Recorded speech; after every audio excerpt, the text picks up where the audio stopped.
Viewers আসসালামু আলাইকুম। এই বাংলা বাক্যটাকে আমরা বুঝে বুঝে ইংরেজিতে করব।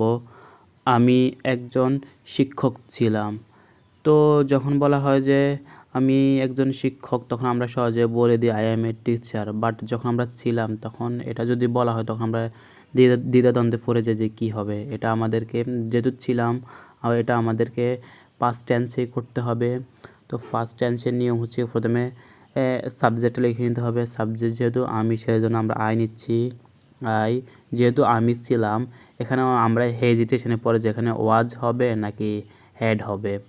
তো যখন আমি ছিলাম, আমি কিছু একটা ছিলাম, তখন এখানে ওয়াজ হবে। আর যখন আমার অধীনে কোনো কিছু ছিল তখন হ্যাড হবে। যেমন আমার একটা গাড়ি ছিল, আই হ্যাড আ কার। আমার একটা গরু ছিল, I had a cow.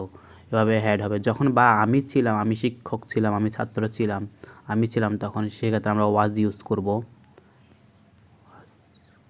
I was, আমি ছিলাম, কে ছিলাম, একজন শিক্ষক, আ টিচার।